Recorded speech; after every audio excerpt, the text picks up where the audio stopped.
Okay, today we're going to learn about declaring variables in Xcode and Swift. So we need to open up Xcode. So go to Applications and choose Xcode and it will open. And we are going to use a playground today. So on the open screen it says Get Started with Playgrounds. And it has a picture of a bird. It's a swift.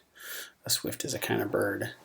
And when you click on that, it's going to open up a screen that says choose options for your new playground. You need to give it a name. So I'm going to name it June 05, 2017. And for the platform, I want it to be iOS. And I'm going to hit next. And it's going to ask me where I want to save it. And I have a directory on my computer called iOS apps. And that's where I save all of my iOS application type stuff. So I'm going to click the create button and it's going to create a new playground.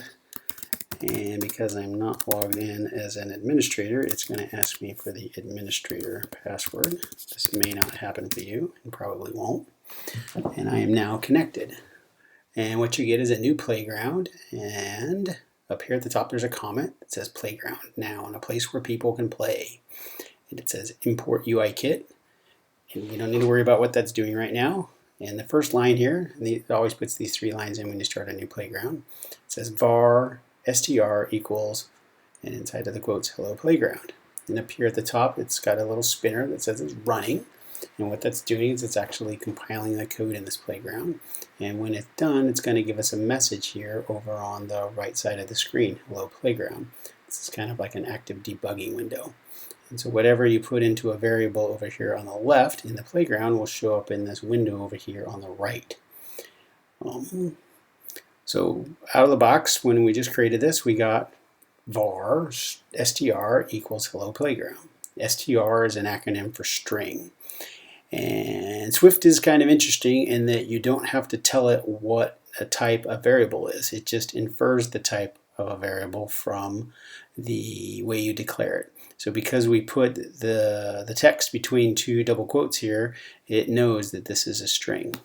If we wanted to create a double, which is a kind of number that has a decimal, we would type var, and we could call it dbl, and we could set it equal to 10.0003.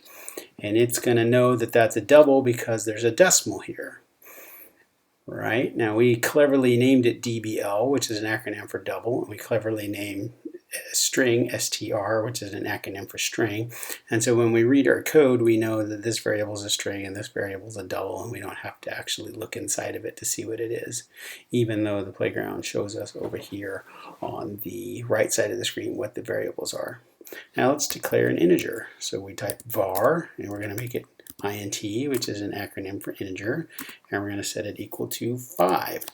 And now you ask yourself, what's an integer? Well, an integer is a number that you could count on your hands, like 1, 2, 3, 4, 5, as opposed to a double, which has a decimal in it, and that would be hard to count on your hands. And so we've created 3 of the basic types of variables in Swift. And we do that by typing var with a space, and then we give it the variable a name, and then we set it equal to something. I could create another variable. I could create var int, oops, forgot the space, var int, and I'm going to call this stuff, and I'm going to equal it to 25. And it's going to compile for a second, and now we have a variable called int stuff, which is 25, and we have a variable called int, which is 5, and a double, and a string. Now if I want to do some simple addition, I can say int stuff equals int stuff plus int, and hit return. And now you see that int stuff is equal to 30. And so that's the way we work with code in a playground. And these are the basic elements that we use when we're creating variables: strings, doubles, and integers. There's more complex kinds of variables, but these are the basic main ones.